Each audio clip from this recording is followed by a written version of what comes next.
Uh-oh, guess what day it is? Guess what day it is? Huh? Anybody? Julie, hey, guess what day it is? Oh, come on, I know you can hear me. Mike. What day is it, Mike? Leslie, guess what today is? It's hump day. Woo-hoo!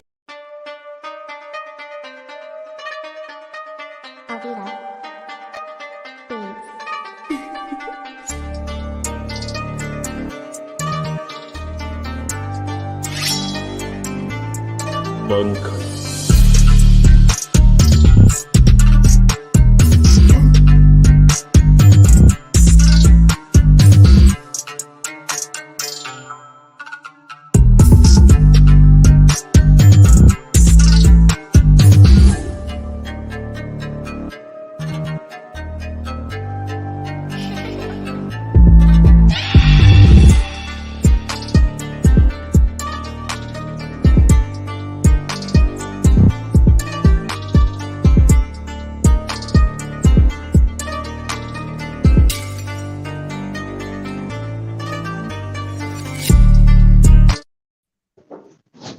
What is good? What is going on? And what is cracking? I am Philly Foothills, and I am back in another episode of East Meets West, where we try to give you the best place to come get shit off your chest when it comes to our Philadelphia Eagles.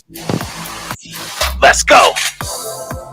Welcome in, Eagles fans, NFC East Rivals fans, NFL fans in general, sports fans in general.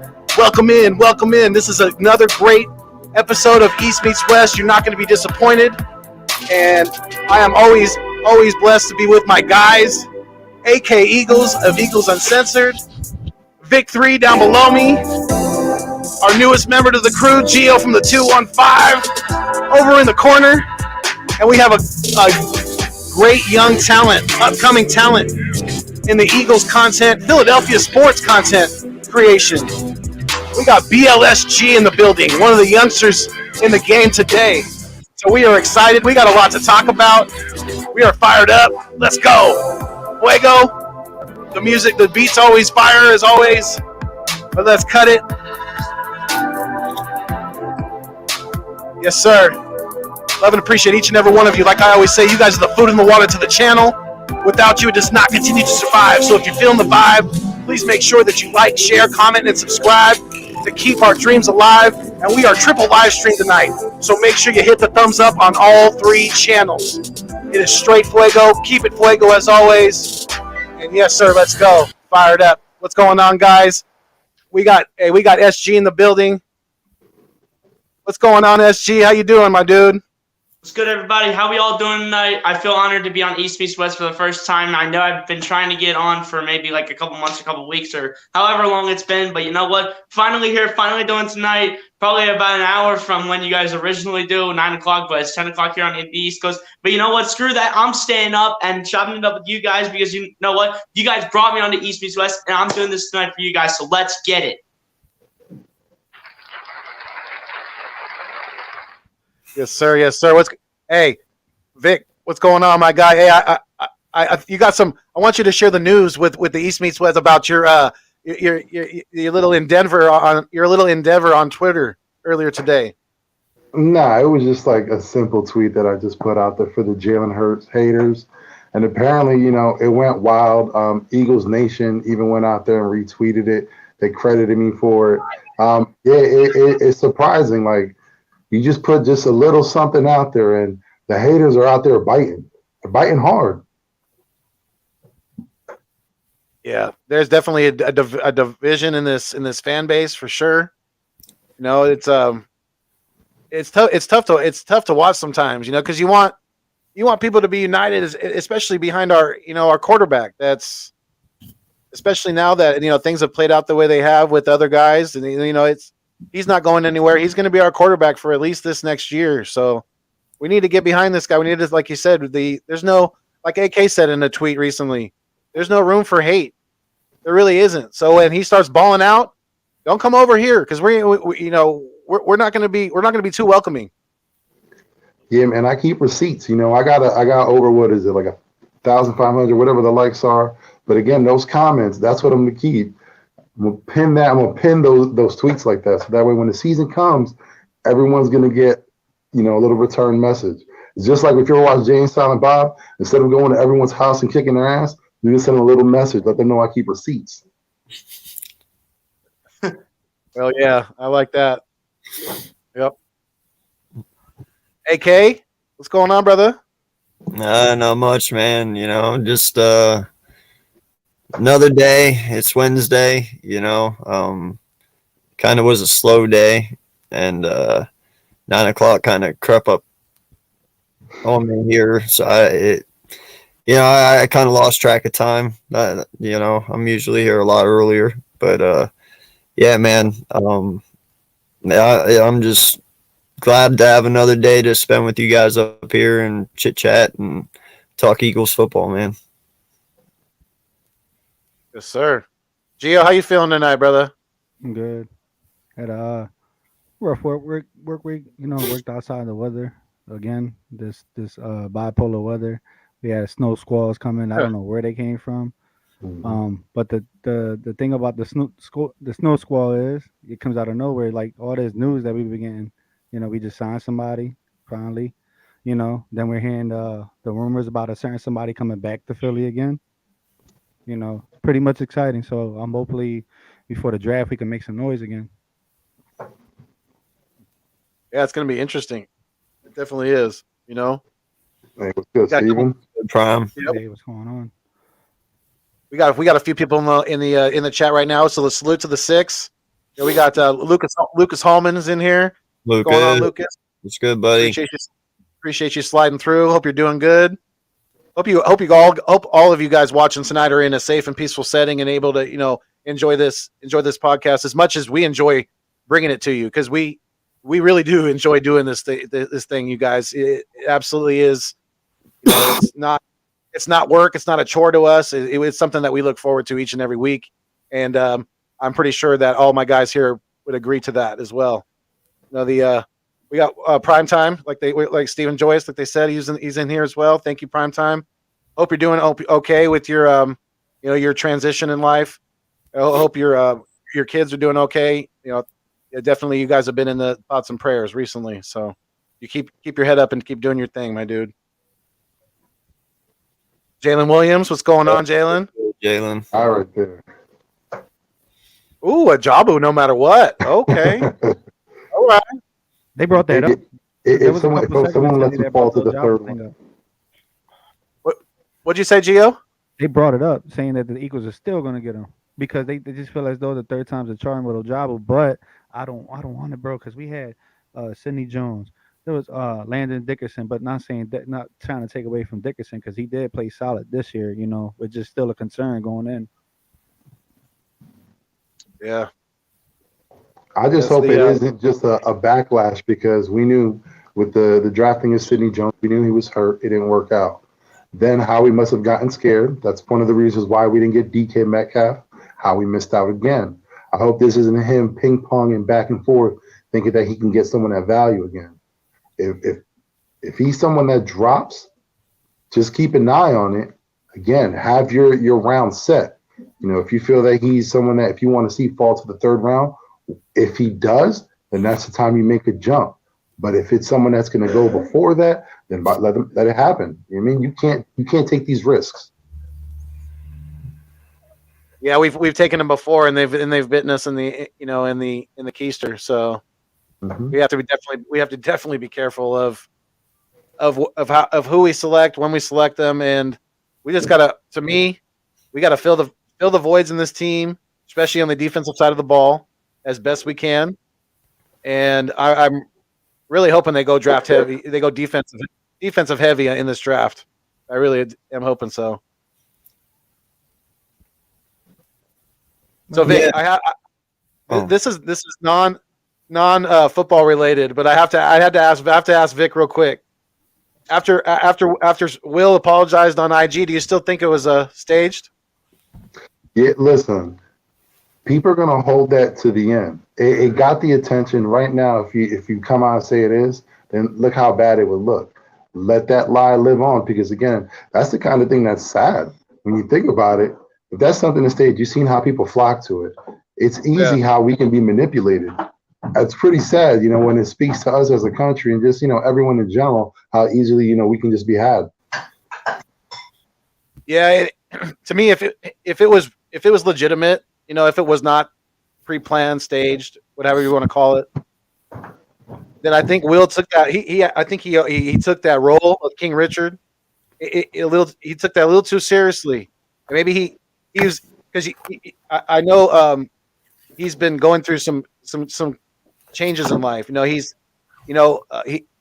said that he considered himself a coward for most of his life, and that he's trying to better himself as a man and things like that. But that's something that Venus Williams and Serena's Williams' dad would have done for his family.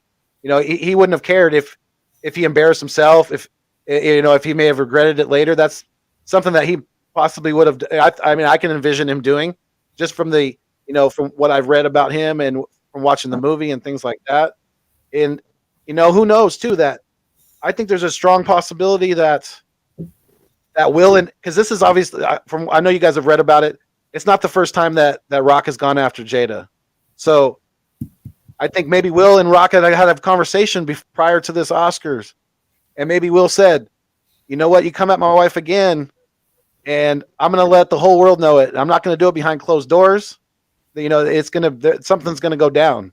And I think there's a very strong possibility that a conversation could have happened between the two of them, because to me, I think Will's the type of man that he would draw a line in the sand when he needs to, and I think he might have already. Who knows? And maybe he just, I tweeted this out the other day too. I think Will just really showed us that he's human, just like all of us.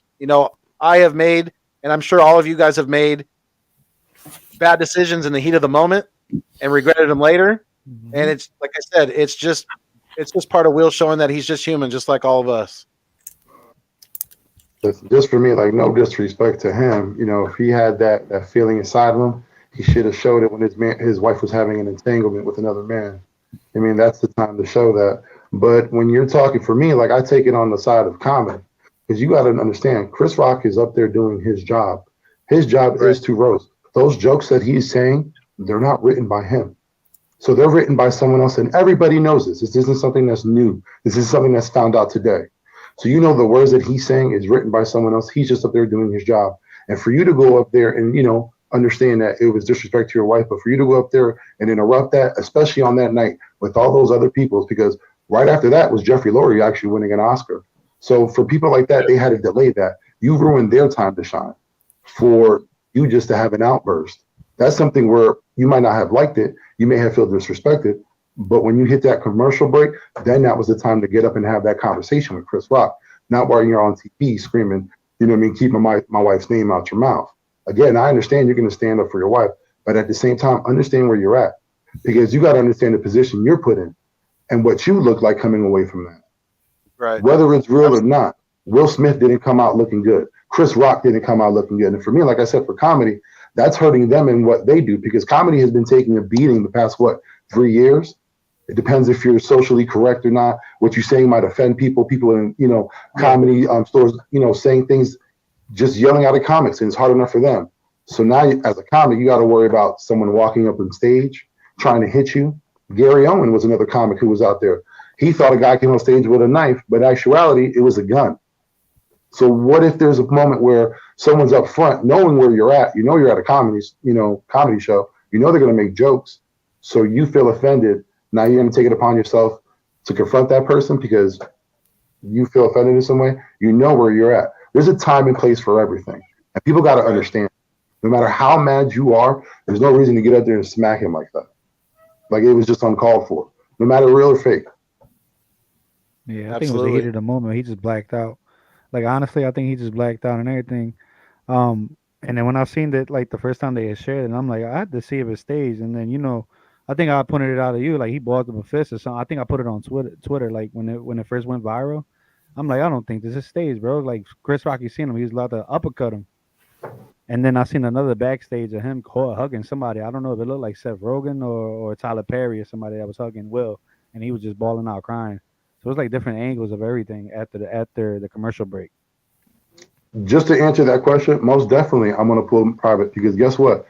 I don't want no one between me and you, just in case if we have conversations.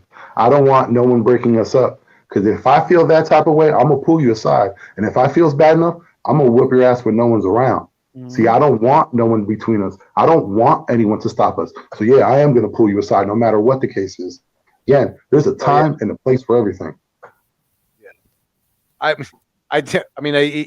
You're exactly right. I don't condone unnecessary acts of violence, and to me, that was an unnecessary act of violence. And I mean, Will's lucky that he didn't blow the opportunity of. He's lucky that they didn't escort him out and blow the opportunity of winning his first Oscar, which he did later on that night. And it's like you said, like you really summed it up in a word, Vic. Sad. It was just sad to see. It's I definitely would be having a very strong conversation with somebody if they were to come at my woman like that, especially in national TV in front of the whole world to see. So, but let's be honest. It's like the joke was she's G.I. Jane. So I forgot who said it, but you're gonna tell me Demi Moore is gonna wake up and said someone was mad and got in a fight because they look like her? We talking about they said you look like Demi Moore and you're mad about that? Right?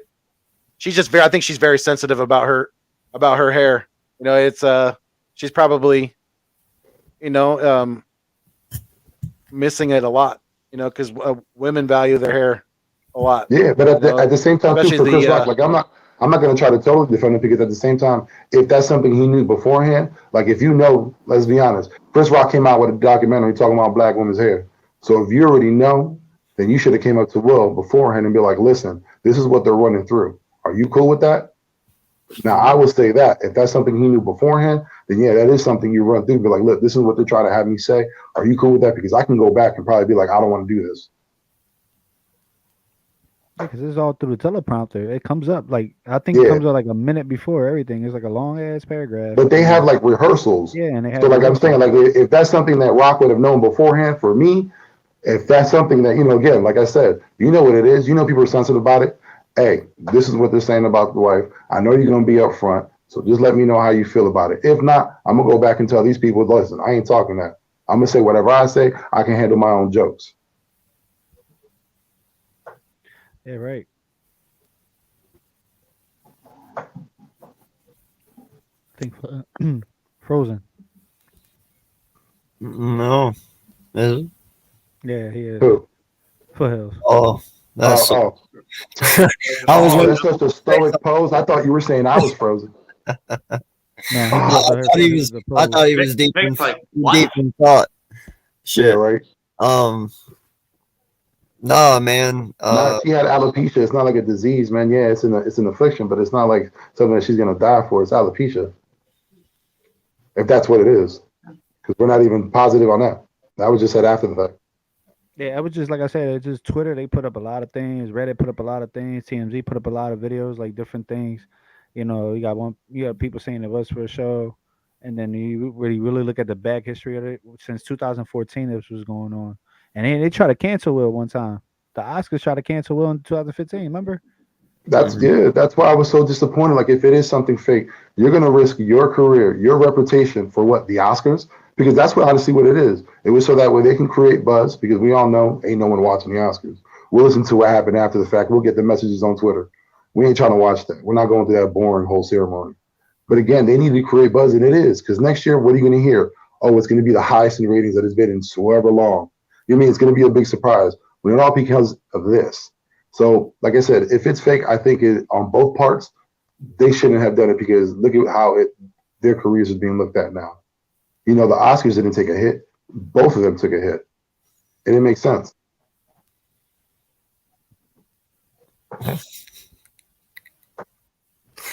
It really... I watch it all the time and I laugh because it was so out of the blue. I have no idea, honestly, what happened. But you guys saw my joke the other day, right? Which one? The one I said about what Chris Rock what Chris Rock woke up with the next day on his face. Yeah. I thought that was pretty good. Yeah, I like that one.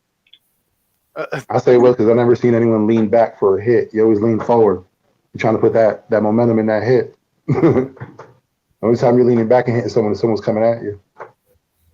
Yeah. It's, it's people just deal with different people deal with things in different ways.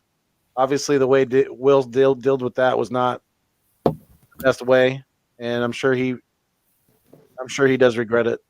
He's obviously come out and apologized, so he's trying to save some sort of face. But I mean, is it really gonna hurt his career? I don't know if it's gonna hurt his career. No, bro. He has the hottest show out right now. He got the pass. He got the pass. Yeah, he has one of the hottest shows out right now in Bel Air. If nobody has watched it, y'all need to watch it. It's literally good. It's literally, if you've seen Power, it's that, but PG-13. I will say this. He did say something poignant, though. And I think he said something that Denzel Washington told him. He said, the devil's going to come at you before your finest moment. Mm-hmm. I think it did. Yeah. You know what I mean? Sometimes you sell yourself, for that glory. Yeah, even Bird Game 31 putting out something too. Like it was an all-time low too as well. That's why a lot of people think about it too. But yeah, it was because a lot of people was boycotting the Oscars because it was in a lot of black actors winning awards there or whatever. And look how long Leonardo DiCaprio just got one, like 4 years ago. It took him a while. All he had to do was fight a bear. But look how many people look up to them. Look at what they represent. For them to act like that, that's what I'm saying. Like it looks bad on all parts. And that's the thing going on with the NFL right now. You seen the news with Bruce Arians like retiring. All that. Yeah, that's crazy, right? Or is he going to pull a Tom Brady and then change his mind? Todd Bowles got 5 years. Summer. They give him 5 years in the front office.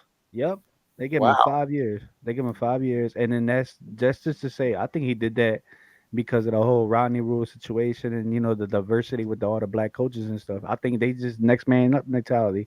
If you look at it from my point of view, that's some G shit, bro, for Bruce Arians to do that. Yeah. Listen, Bruce knows that he ain't gonna be coaching forever. I think he doesn't want it to be that Tampa's gonna have to look for a new head coach. He wants to pick his successor.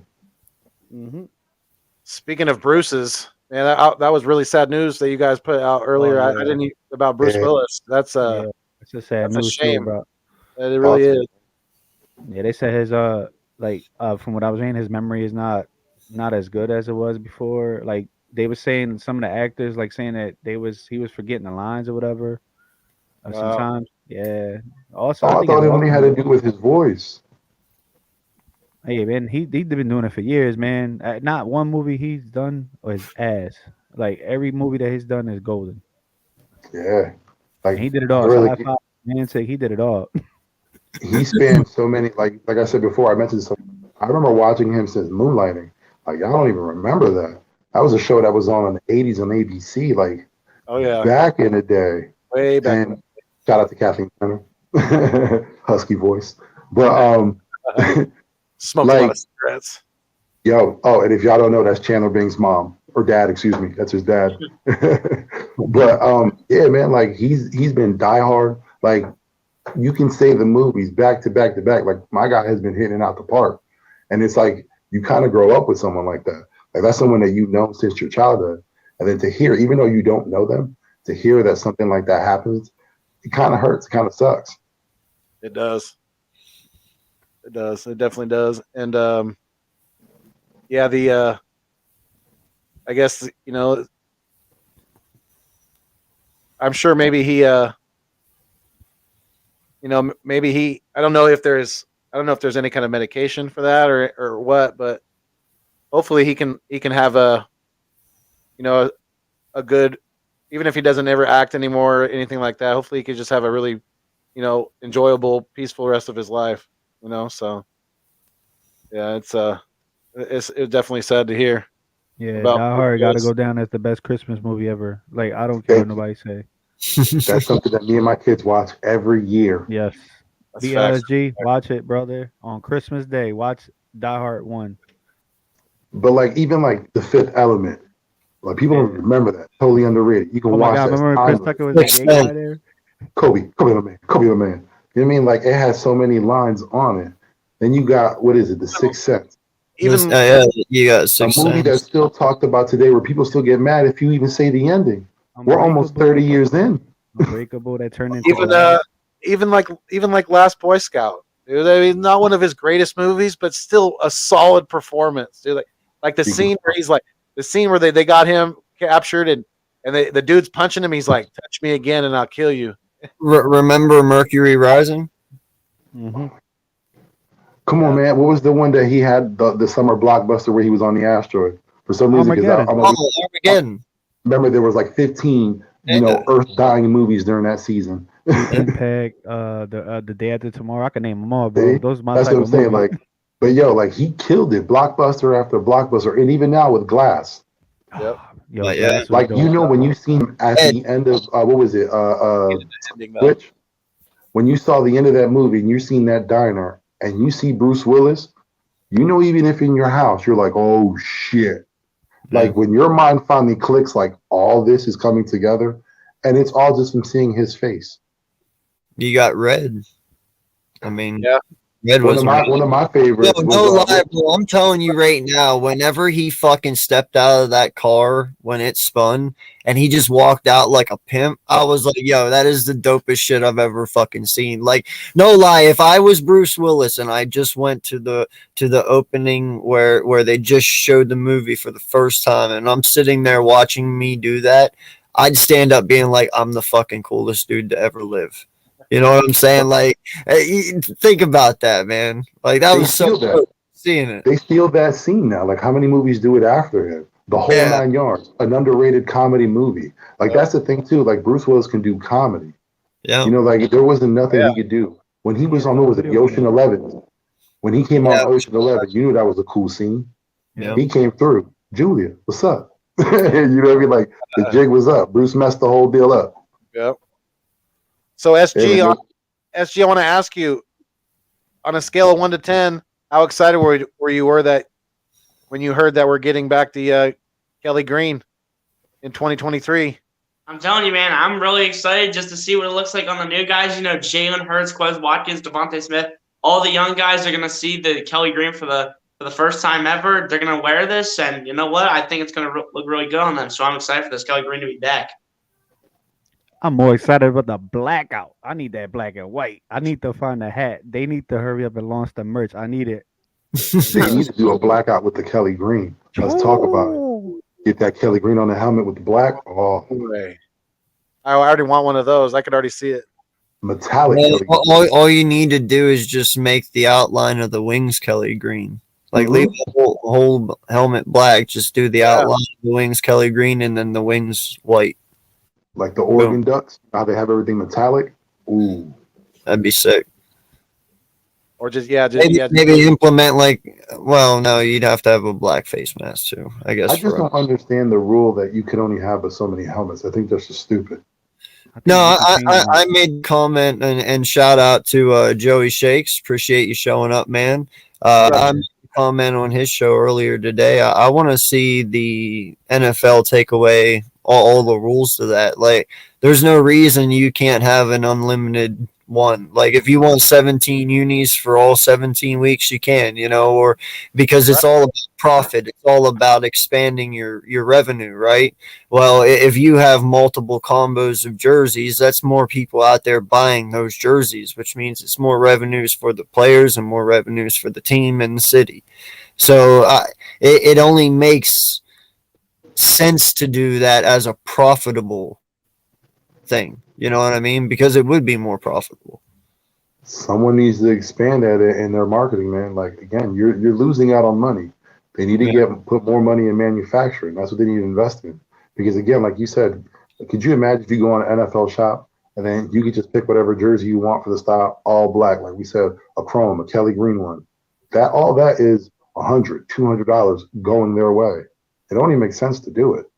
And it's supply and demand too, because literally, listen, when Harden came over here, I'm still waiting on my white jersey, bro.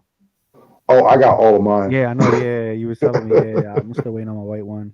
and whatnot. So, but yeah, I see that the Kelly Green's coming back for 2023 with a little redesign. You know, they touching it up. They're giving that dedication to Randall Cunningham and the Birds from back in the day.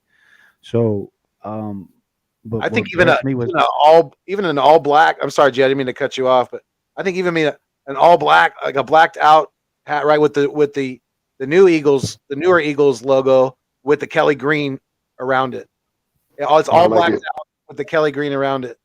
Like Get that flat black, murdered Yes. out, and then Yeah. you get that metallic, just that highlight of metallic. Yo, can you imagine that? Or you make it like almost like a gunmetal gray, like it's an Oh, it off used to be. black where you can just faintly see it, but Yeah. you You go in you the know right light, Yeah, see yeah. it. I Yeah. want to bring something up since Joey's in the chat. He did put up the helmet with the Nike with the visor had the Nike chrome. I was like, damn, that looks sexy and silver. Like imagine that, yeah bro. yeah. We'll take over that Raiders color. Honestly, bro, I it looked seen better that on the on the Eagles than ad. the Raiders. Had it like on Twitter, and I was thinking, I was like, Yeah. damn, I wonder if I just buy like all the sets and just have helmets behind me. That would look nasty. But then I seen the price, I'm like, I'm spending 200 a pop. You know what would mess that Work up though? That collection though, Vic, the blue jacket one, the blue and yellow. That would mess it up a little. But you got to put that one like in the middle where you're sitting right there where it covers up. Then when you get away, you can be like, I got them all. For the But I collection, mean, you think got about them it. all. If you could have an unlimited amount of jerseys and helmets, just think how creative you could get with some of your jerseys.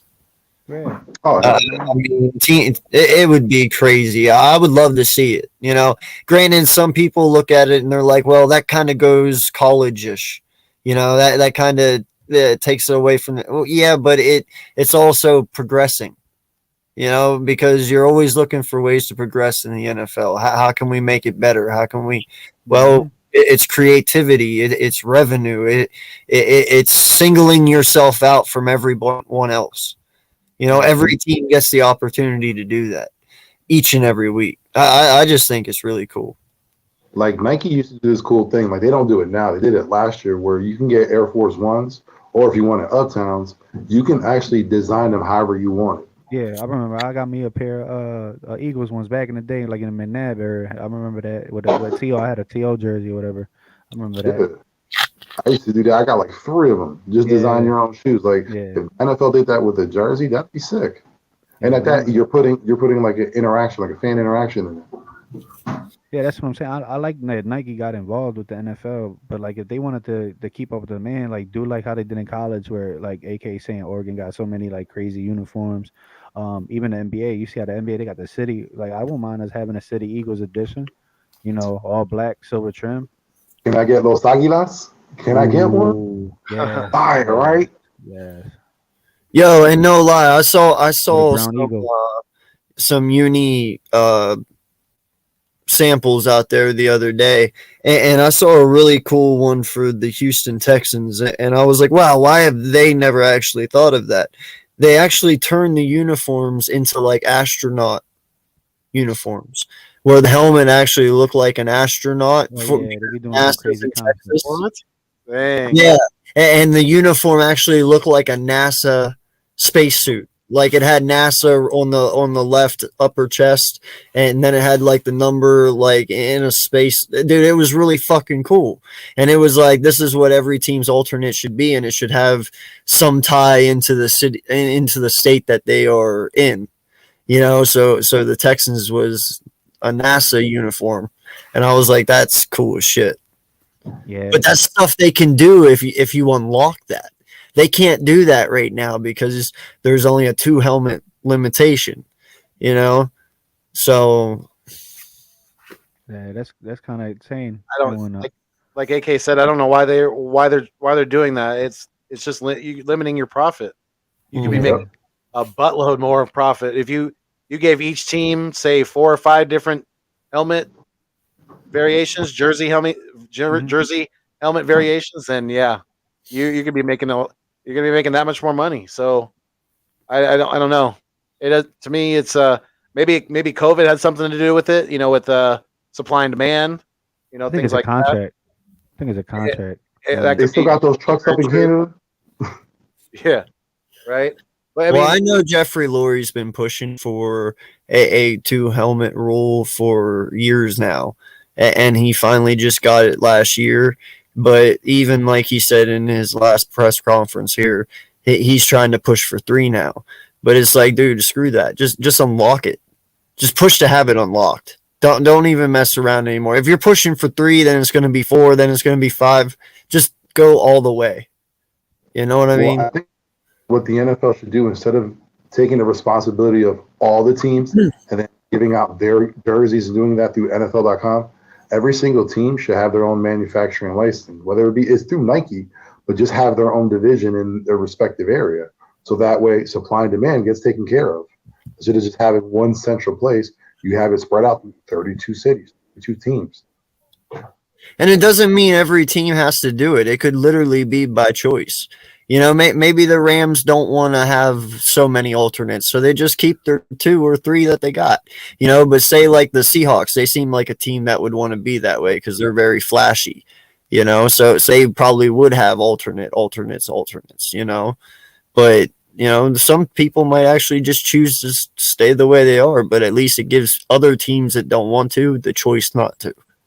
Well, can I make one suggestion? I think a way that we can avoid all that with the jerseys, but what if we just went with like a black helmet? Change it from that green and put it to a black helmet. And that way, because we know with jersey variation too, you can switch that up a lot. We might not be able to do a lot with the helmets, but we can do a lot with jersey variations. I mean, because black goes with everything, and the Eagles, you know. yeah, you could have a black helmet with a solid, a solid Kelly green. Old Don't you Eagle. know orange is the new black? Yeah. I would say, like, if you want to do 2 helmets, I mean, you have that variation, you have that black alternate that matches any kind of jersey you want to put out there, and then you have your what you want to call your traditional. Dude, no lie. Your 2 helmets should be all like black, like you said, and then I'd go with a white one. I don't think we've got a white helmet since what, like the 60s? 70s? I know, dude, but if you had a black one and a white one, you can make alternate uniforms for both of those in many varieties. You know, And that would be dope with a Kelly green eagle wings on a white helmet, dude. That would be pretty fucking sick. you know how the Nickelodeon gets involved in the NFL, like during the end of the season or whatever. At least come out with like a Nickelodeon contract, like do a crossover and have like one uniform for a team. Like I don't mind seeing that too. You know, give it a different look for the NFL. Like, you ever seen where they have like retro helmets where they try to refit helmets? And, like, they had one that was like a Star Wars theme, all different teams. They had it issued through Star Wars. We ended up with like a Yoda. That would be something sick. Like I said, that's something that generates money. And for us as fans, to see that on the field just for one day, you know, that's going to create excitement. Sorry, I'm not laughing at you. I'm laughing at that right there. You know, a lot of people probably just like say something, whatever. But for cancer awareness, different colors of, you know how they have wear the different colors. You know, maybe go with pink for breast cancer, baby blue, for, you know, ovarian and all that. You know what I mean? So that would be another thing too. Oh yeah. Hell, bro, we already got those fucking Candyland fucking jerseys we can wear for. Yeah, I don't know if I'm feeling like the multicolor ones. I like the pink. It was cool. Yeah, I hated those yellow and blue jerseys. I was about to say that. Keep those things buried in the closets. Do not bring those back out. Those things are god awful. Those are Dude, it has nothing to do with us. Like, what? That's the Steagles jersey, right? No, it goes further than that. No, that was, I don't even know, dude. It has nothing to do with us. Like, it has nothing color wise, nothing. It's just no. It was I think it was the Steagles. I think it was made for black and white TV. That's why you see that color. The Steagles were like a navy blue and gold. They weren't. Yeah, but how come we never wear those? Well, at least rock that out. Well, that's because Pittsburgh has them. They wear them. Yeah, they wear it. It was more of a Pittsburgh team. Remember, you know the blue ones that have the numbers on the front that they wear, the circle ones. That's the Steagle jerseys. Yeah. I thought that was the Packers that had those. No. No, they have the Steelers have the them Browns. too. The Steelers have. I remember they had. Oh no, ugly sorry, the jerseys. striped ones, the prison. Yeah, that's what I'm saying. The striped ones. I remember that's those. the Eagle ones. That's Okay. Yeah. Yeah. those are the ones. Yeah, those are My bad. disgusting too. You're right. I got Green Bay and that one mixed up. My bad. Yeah, that's what I was just about to say, Richie. I was literally about to say, I was like, yo, Kevin Kevin Curtis had his best game, and McNabb too, I think at that time. Yeah. Yo, that was the only reason why those jerseys sold, because of that damn game. Because Kevin Curtis went off. I believe Everyone got a McNabb or number 80 in Curtis. that too, right? Who? Oh yeah. Jackson got one game in those jerseys as well, right? Oh yeah. Yeah. I believe. Yeah, he played Not one sure. time in them. Yeah. I can envision it. So I could see it. I'm pretty sure he did. I can remember seeing it. So let me ask you guys this and the chat. I want all the chat to chime in on this because we got 10 people or 12 people now in the live stream. So salute to the dozen. Appreciate you all being here. We're triple live stream tonight. We're live not only on the Nest Out West with your boy here, Philly Foothills Fuego, but we're also live on Vic 3's channel, and we're also live on AK Eagles channel as well. So make sure you hit the thumbs up for all three of us because it helps with that YouTube algorithm, helps push our content out there more and more. We really can't do it without each and every one of you. You guys are the food in the water, you know that, so keep it going. We really do honor each and every one of you, and it's always fun bringing you this good content. But let me ask you all this: were you more? What was what got more of a reaction out of you? Were you more excited about the Kelly Green coming back, or were you more pissed off about finding out how much guaranteed money Mr. Derek Barnett got from our gosh? Oh God. Oh God. I don't even think he tested the market, man. There was no market. There was nothing for him to test. We were the only team stupid enough to bring him back or bring him in, however you want to say it. SG, what did you think when you first heard about Derek Barnett coming back? Well, number one, first of all, I hated it because we're bringing the guy that had more penalties than sacks last year, and Milton Williams did better than Derek Barnett last season, and that's a rookie beating out a veteran. So honestly, why the fuck are we bringing back Derek Barnett when this man literally has no pride and literally cannot show us anything? I seriously wanted Derek Barnett just to sit his ass in free agency and to keep his ass in free agency. And of course, the one man that's got to bring him back, I got to change this real quick. The one man that's got to bring Derek Barnett back is this man right here. This is the one man that has to bring him back all the time.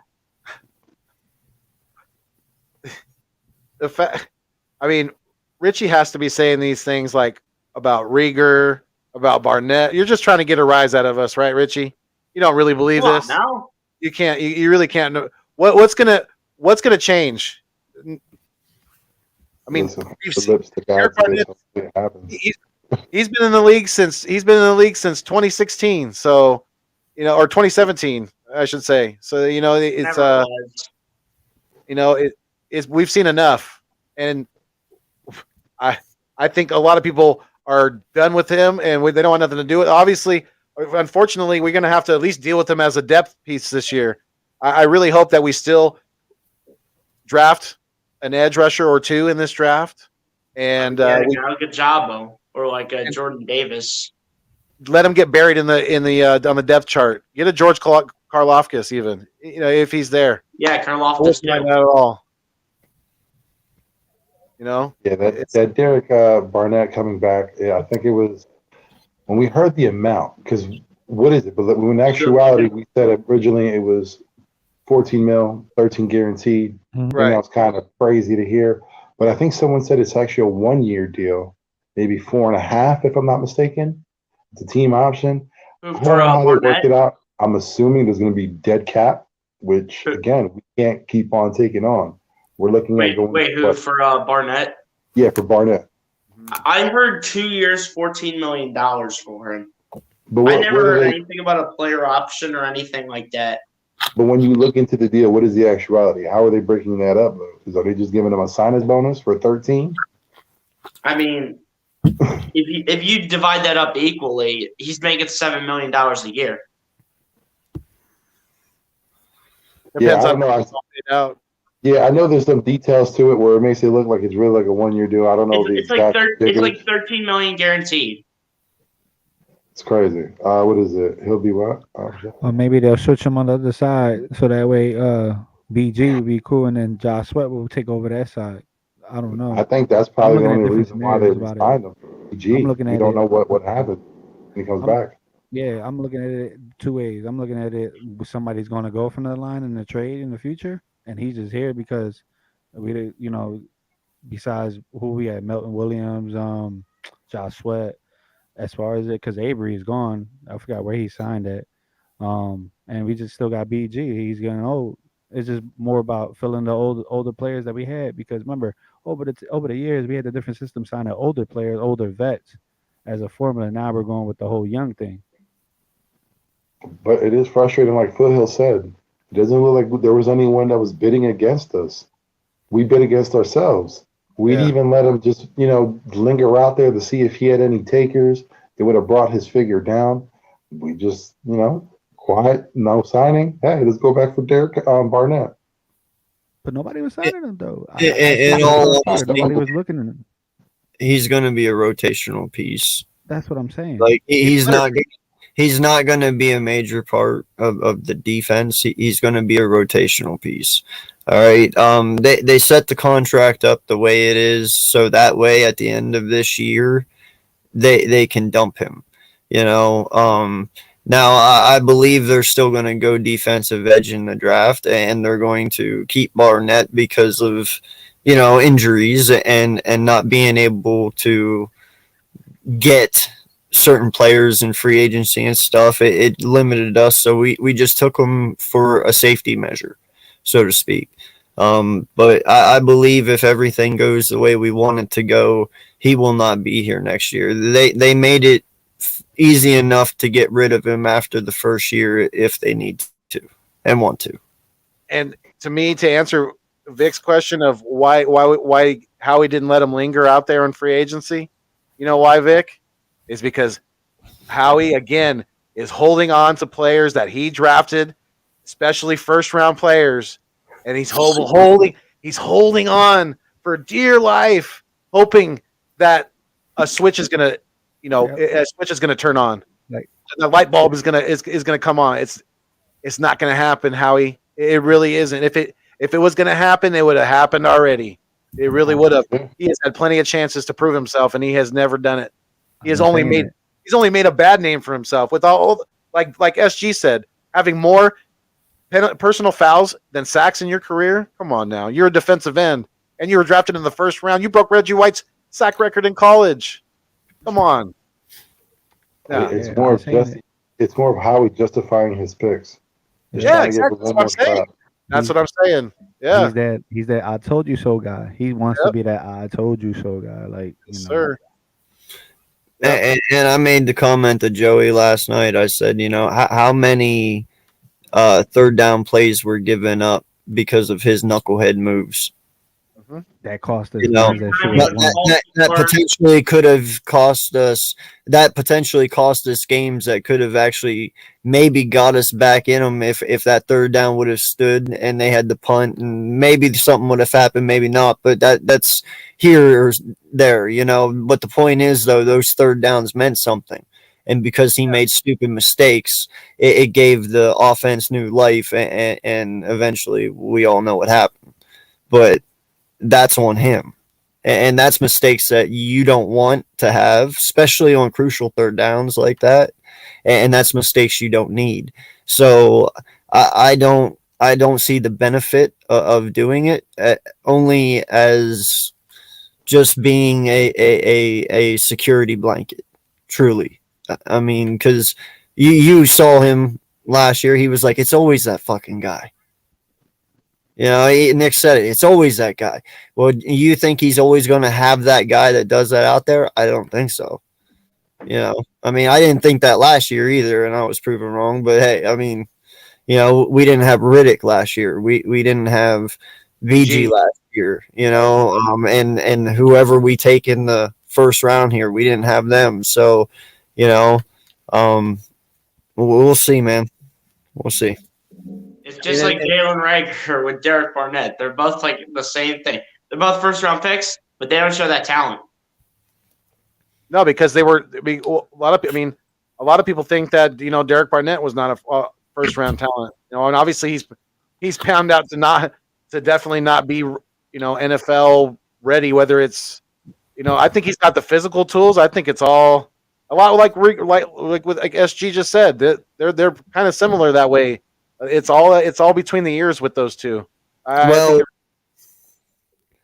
to a point. I mean, listen, Derek Barnett had a phenomenal college career. I'm not going to lie. I mean, he did break Reggie White's sack record at Tennessee. So, I mean, I can't take that away from him. Coming out of college, this kid truly looked like he could be something special.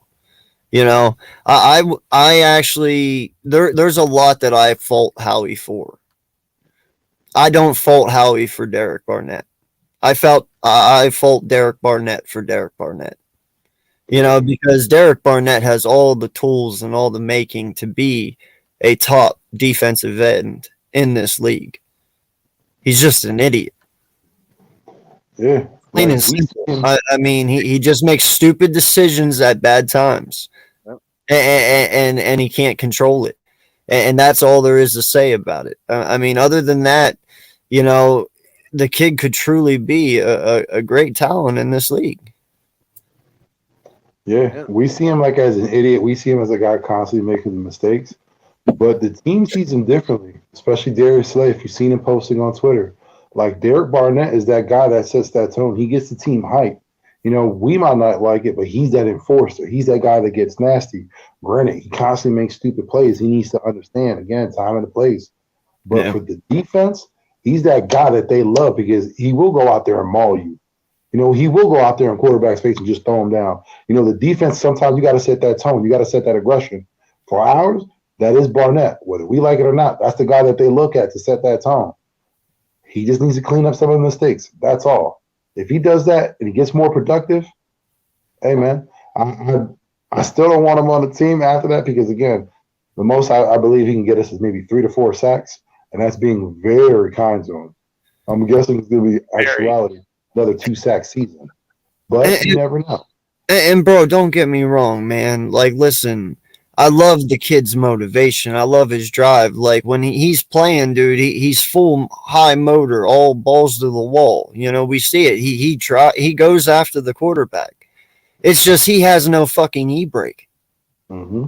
He literally has no e-brake. He just doesn't stop. And I don't understand how hard it is to stop. I always go back to the replacements whenever Danny Bateman fucking smashed into Falco. And he was like, just think, red means stop. He's like, yeah, like a bull, You know what he reminds me of? Like, he's a smaller, less talented version of Javion Clowney. First round talent, gets in there, constantly making those boneheaded mistakes, trying to get over physical to the point where after the whistle's blown, cut it off, get back in the huddle. Don't do that. But I like that's someone who I would say, not saying he's on that same level, not saying that Javion Clowney's should be on a level himself, but again, that's who he reminds me of. Yeah, some guys are just. I think Derek Barnett's this way. I think a guy like OBJ was this way back when he was with the Giants when they were struggling. DeMarcus Cousins was like this with the Sacramento Kings. Some guys win so much growing up playing sports that they're not used to losing, and when they do lose on a consistent basis, they can't take it, and they just they lash out in different ways. That with DeMarcus Cousins, it was getting technical fouls, always crying at the referees.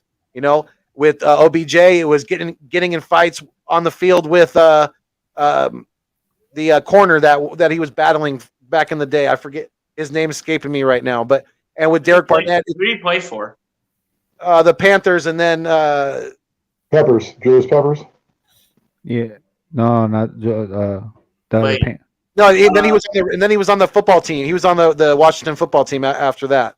It was they got in a big fight. Josh Norman. Josh Norman, thank you, Gio. Norman, yeah, Josh Norman. Oh, Yeah, and then the Yes. Nottingham Sue was like that. Oh, too, you as well. talking? Oh, Cortland Finnegan. Sue, another great example. Another great example. Yeah, Cortland great Finnegan? example. He was like that, and then won a Super Portland Bowl. Finnegan. Yep. That's it. I mean, there's another.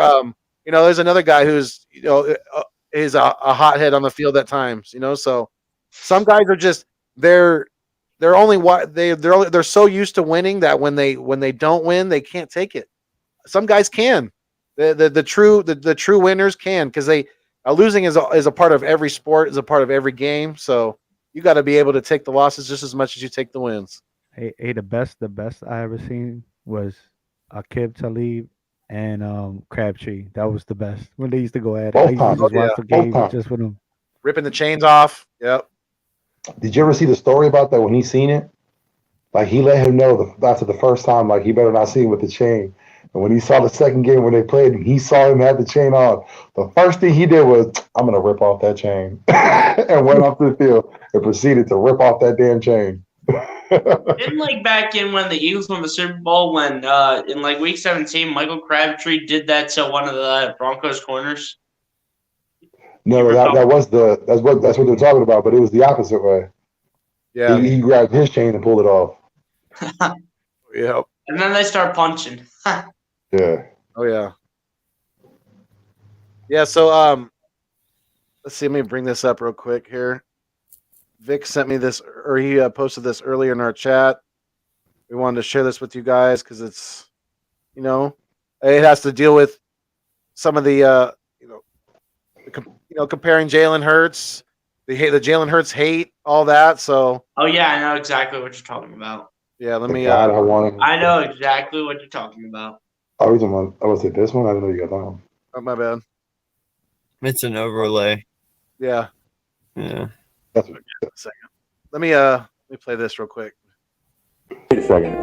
Jalen Hurts is better than Lamar Jackson?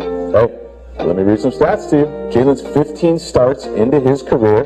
Let's go side by side with a guy who won an MVP early on, has been to the playoffs every single year, and is due to sign a big-ass contract. Lamar Jackson, 4,120 yards total offense. Jalen Hurts, 4,115 yards. 26 total touchdowns by Lamar Jackson, 29 by Jalen Hurts, 12 turnovers by Lamar Jackson. Jalen's only got 11. Lamar had 213 first downs. Jalen's got 209. And I will just tell you this for a fact, that Lamar entered into a much better situation than Jalen Hurts. And look, it's not like Jalen has the most physically gifted arm I've ever seen. He's got a very solid arm. He's got great mechanics, and he makes great decisions. But it's these runs. This dude falls on his face. That's an NFL guy just like falling on his face because some guy juked him. Like, I see it in high school highlights. I don't see it a lot in the league. The cutback, get vertical. I mean, over and over and over again. Turn on any game he's played so far, and you will find 3 to 5 really good highlights. Jalen Hurts right now is off to an unbelievable start, throwing it, running it, leading. He had to go to 2 different colleges just to get a chance to get himself in a position to get drafted. So a lot of people have slept on him. I have doubted in the past whether or not his game from college would translate to the league, even though I love Jalen, been around him since he was in high school. But the numbers don't lie, and neither does the tape. And look, you do it once, that's cool. You do it twice, maybe you got lucky. But Jalen continues to do this. He did it at Bama. He did it at OU. He's doing it in Philly. This is starting to look like a pattern. Yes, sir. I mean, yeah, buddy. The numbers don't lie, like he said. So people can hate all they want. This kid's young. He's still got a lot of learning to do. We're not saying he's ready to take us to a Super Bowl. We're not saying he's perfect, because we know he's got a lot of things to work on. But hey, he like the guy said, he's showing some promising numbers. That he may not have the best arm, but hey, there's guys have got it done with less. So, that was very, very. I liked watching that. Vic, I wanted to ask you, do you know whose TikTok that guy's is? That's actually Jordan Palmer. That's the same quarterback coach that I've been saying all year long since the beginning that I wanted Jalen Hurts to start working with. That is the man himself breaking down and critiquing Jalen Hurts. You know what I mean? So like that's the guy that worked with Josh Allen. That's the guy who got Josh Allen where he is today. So if he's breaking down and critiquing and saying what he's saying about Jalen, we should be excited. We should be looking at him and saying he is the guy that's going to lead us to the future. Hopefully, we all know Jalen's in Southern California right now. He's working with 2 great quarterback coaches. You know, like he's doing what he needs to do in the offseason. He's putting in the work. Now let's hope it translates to the field, which I think it will. But that remains to be seen. Yeah, Jordan Palmer also worked on his brother's like throwing motion in the beginning of the career, and played a big part in Breeze's Super Bowl run. Well, Yeah, from what I hear, he's he's working with Tom House. Yeah, Tom House, and I want to say the other gentleman's name is Devereaux. I can't ever say those things like that. And Tom House is pretty much responsible for like Tom Brady and Drew Brees and people of that nature. So he's getting coached by people who know what they're doing. So I'm willing to see what he brings to the table this year. But it's amazing. It shows that he's taking this serious and he's taking the proper steps to get himself in a better position so that way he can make the next step. Yeah.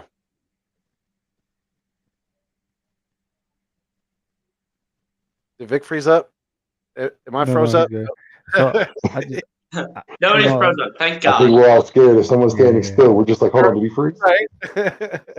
But let's see. There we go. Nice. Yeah. So, yeah, the numbers don't lie. Through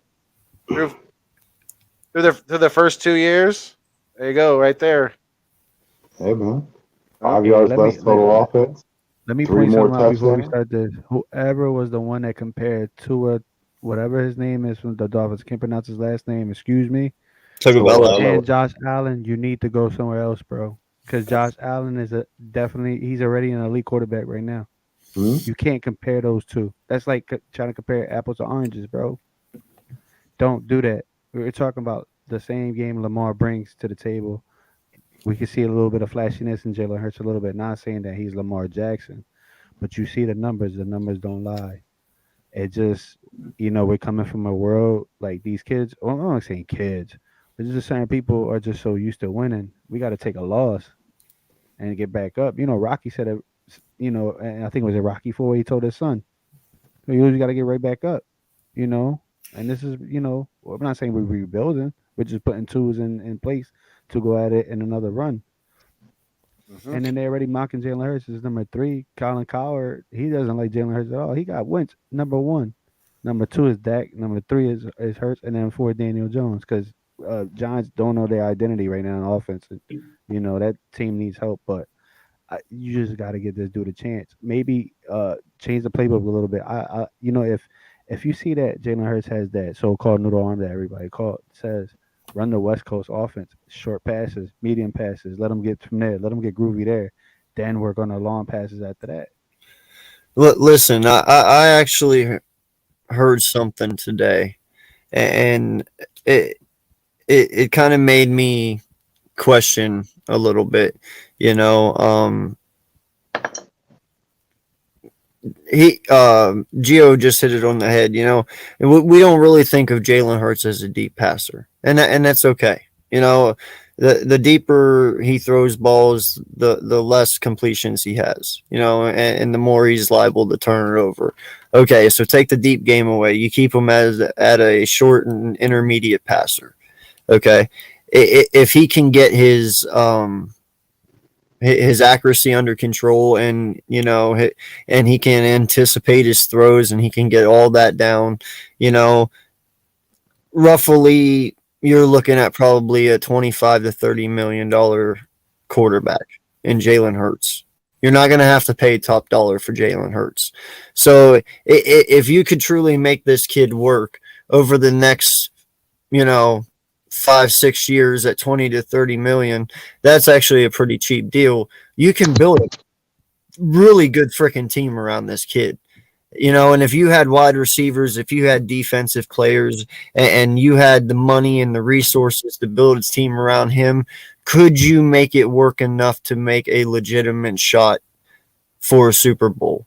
Even though he is limited arm-wise, but I believe his legs make up enough for the lack of his deep ball. But he still kills you short to medium range. Well, just to advise, one of the reasons why Jalen Hurts is working with the people that he's working with is because he specialized originally as a pitching coach. See, that's why he worked with Tom Brady. He used to work with Matt Leinart. The main thing that he worked on is getting quarterbacks to develop a stronger arm so that way they can get the deep ball. When Tom Brady first came into the league, he had a horrible arm. Think of it like Mac Jones, same exact thing. Tom couldn't get it down. Chad Pennington, same thing. Couldn't get it downfield. But after working with Tom, it got developed over the season where now you see Tom Brady, he's out there throwing the long ball all day. So after a while working with these quarterback coaches, I think a lot of people are going to be surprised next season. I think a lot of people are saying that, Jalen has a weak arm or a noodle arm or whatever.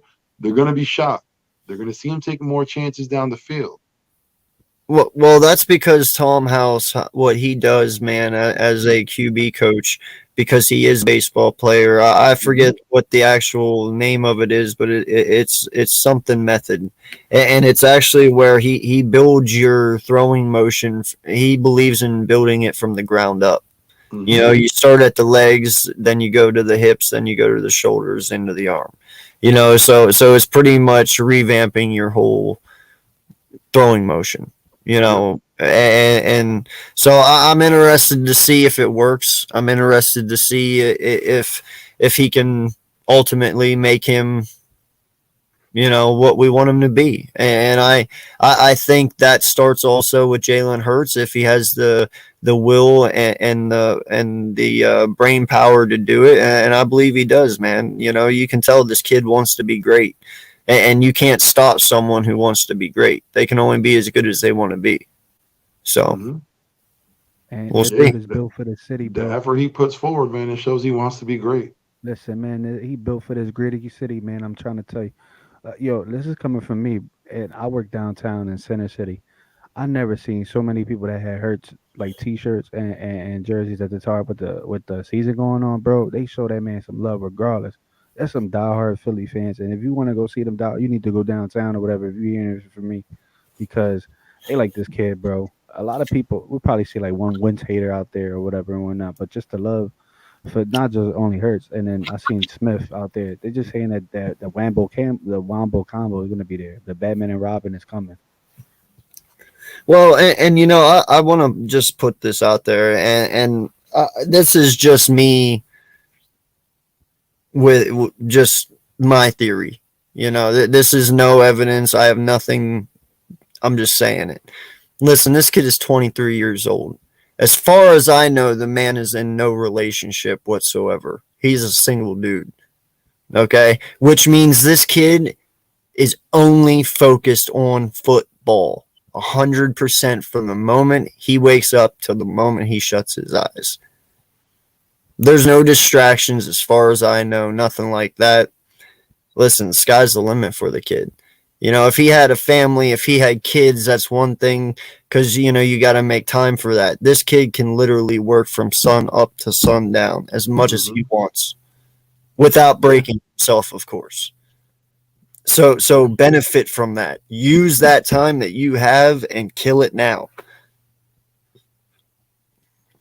Oh yeah, I mean, what else you got to do? What else do you have to do? You have an opportunity to have if he wants to, he more than likely he's going to have a long career in the NFL. It's up to him. The ball is in his court, as they say. Yeah, and like I said, you don't know much about his personal life. I don't even know if he does have a girlfriend. If he does, props to you, bro. We don't know about it, but if you don't, hey, take advantage of it. Well, one thing that's positive that we haven't heard so far is I haven't heard anything issues with his ankles. Right? I haven't heard anything about that. He looks He's good over there in SoCal throwing. Everything seems to be on schedule. So that's another thing we have to look forward to. I was literally just looking at at the internet right now while I'm backstage. There's nothing on the ankle injury, honestly, bro. Literally, it's just him meeting with I the think quarterback's coach, and that's it. I think people overblew that ankle surgery a little bit. I think it was pretty minor. It was just go in there and just clean it up. Mm-hmm. And he's young. He's gonna heal quick. So Yeah. especially with all the technology that we have these days, Yeah, you can go Well, sit. bro, these NFL athletes, man, they got technology we don't even have access to. Like, let's be honest, they have things advanced well beyond what our doctors are working with. These are NFL superstars. They make sure that they have the best of the best, and sometimes it's always stuff before we even get it. So they're well taken care of. Yeah, man. Shout out to like those physical therapists and all that, because those are the people that that they get those players on the field. Those are the guys that get the guys ready. Yeah. No problem, Papa. You take care. Thanks for being here. We appreciate you. No. He's saying that's what he's saying. That's what Herb is saying, because like I was saying, if he doesn't have a girlfriend, that's all the time he was saying. No, I got to take care of my dog. Yeah, that's just the fact that he is, he's in another. He's working. He's obviously trying to sharpen his tools, and hopefully we see some vast improvement. I mean, it doesn't have to be super vast, but we just need to see improvement in the right directions, in the right areas. We know what he has to improve on. The decision making, the seeing the field, the reading defenses pre-snap, post-snap. He's got to be a little. He's got to have, in my opinion, he's got to get a little more comfortable, and I think he will. It's going to be a lot of the same guys on the offensive line, so he's got to get more trust in them, and not be letting that clock go off a little too quick, and then he's spinning around if he feels those footsteps coming. He's got to stay in that pocket. He's got to trust them.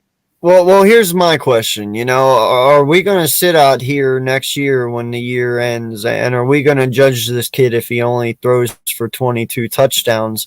Now, when I say that, though, I say 22, but you can see eye-wise that he's anticipating his throws. He's doing the right things, but because he's not some 30 touchdown quarterback, or are we going to be like, well, he's not the guy? Like if he shows he's reading defenses, if he's doing this and doing that, and he's actually shown that he can handle it, like are we just going to totally like flog his log because he's not a 30 touchdown quarterback? Like, do you know what I mean? Like, even if I think with Jalen, you don't have to worry about him throwing, like 30, 40, passing touchdowns, because you got to think his leg is going to do some work too.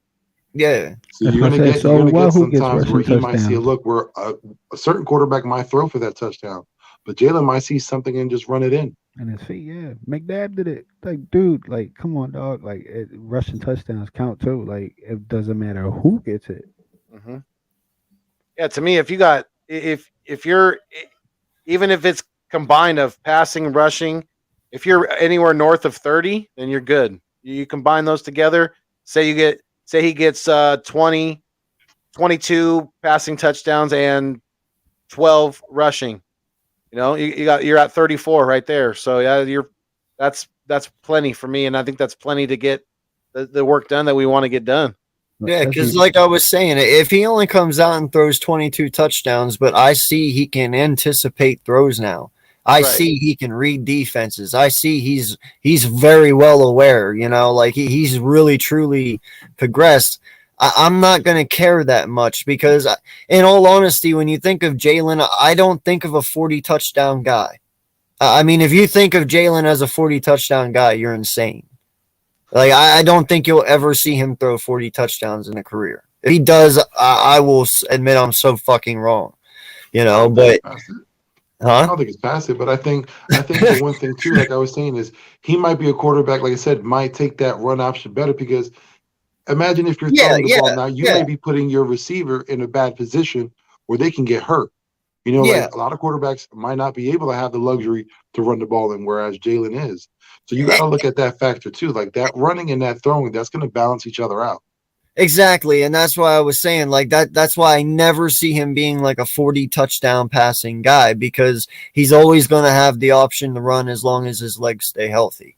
You know, so if he has 22 touchdowns and only 8 rushing touchdowns, like I said, that's still, you know, 30 altogether. But it's, people only look at, like, this year, all I hear is he only had 16 touchdowns passing. They only care about the passing, you know, and okay, that's fine, but is 22 sufficient as long as you see that everything is there? It's just, if you expect Jalen Hurts to ever be a 32 plus touchdown guy, you're kind of, just passing alone, you're kind of pushing it. But like, that's not who he is. You're going to get maybe 22 to 24 with 8 or 9, 10 max rushing. You know what I mean? And another thing I want to point out too, guys, this dude has a winning mind. If you're seeing it, like if you go back to all the old, we're talking about Dougie P and like him coming like his first full year. The dude almost came back in some of these games, man, with whatever he was working with. You know, that mentality is going to be there. You know, this dude can probably win games. We can come back from behind or whatever, be that comeback kid. And then another thing I want to point out too, nobody's complaining about Lamar Jackson and Josh Allen running these touchdowns too. Let's be real. Why I got to be Jalen Hurts just because he's like what, a runner, like considered a running back? You don't consider that a running back. But my man played his heart out. He still made the plays downfield sometimes with the Quez walking bomb. Still, Yo, that Saint guy is still trying to find his soul on our 20-yard line. Hey, that's when everybody was a fan. I don't want to hear it no more, man. No, dude, no. You know what made me a fan of Jalen Hurts, bro? I will tell you the exact moment when he did that front flip for that first down.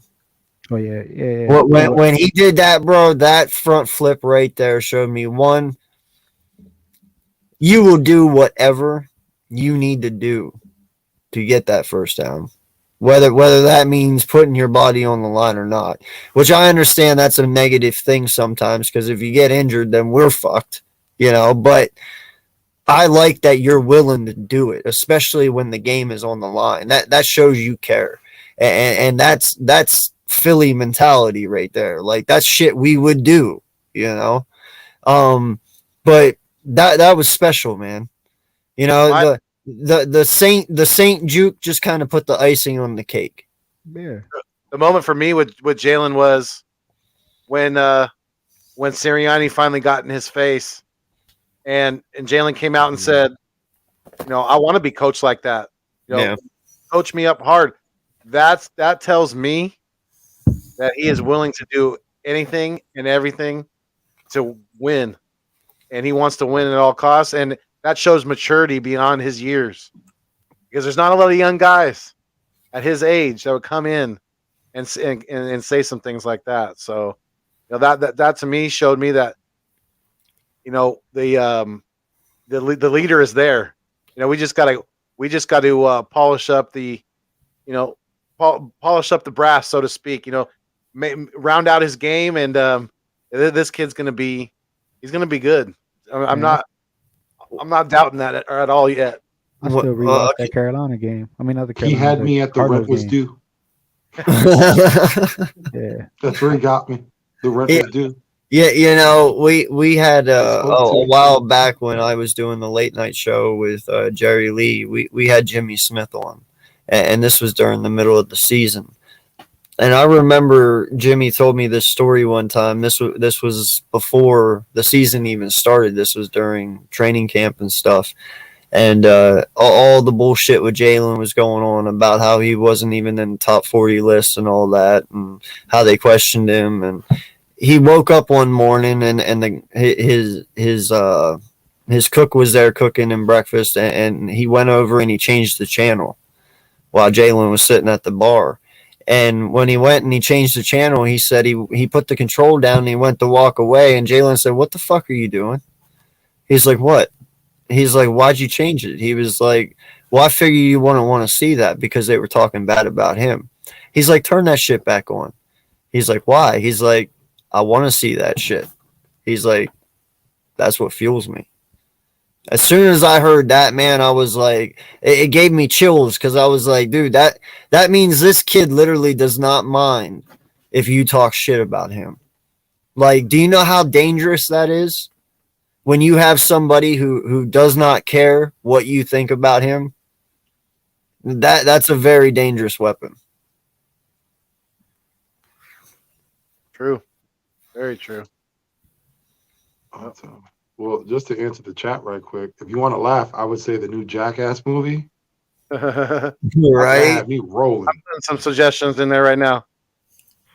Batman, King Richard, American Underdog.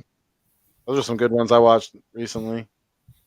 I haven't watched American Underdog yet, so I gotta watch that one. I Oh always my god, it is so good. forget. Oh yeah, that's fire.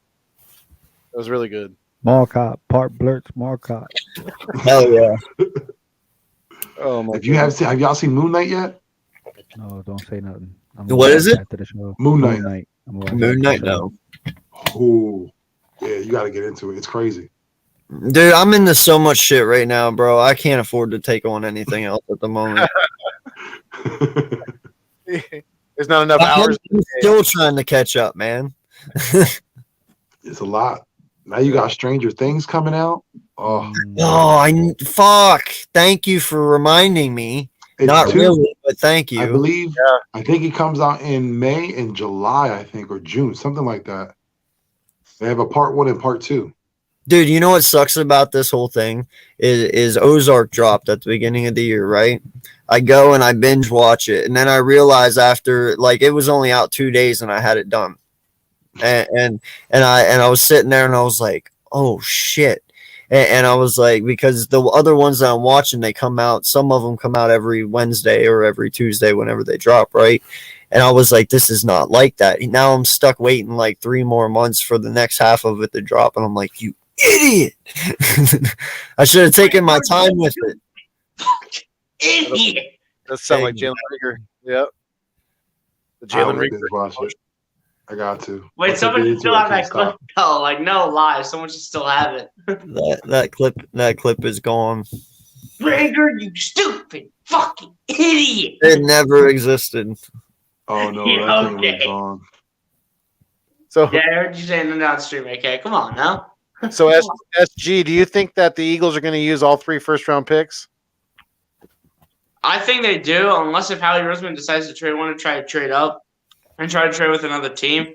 I'd be good with that because hopefully we could get a better position of D. But I feel like we need to keep all 3 of these first-round picks because I think we got to use the draft maybe on for the most part defense because we got to rebuild this defense big time after all the playoff opponents that the Eagles have faced. The defense has not looked really good, so we got to amp up this defense. And Kelsey's about to retire next year. That's why I think one of the draft picks we use will be spent on Tyler Linderbaum.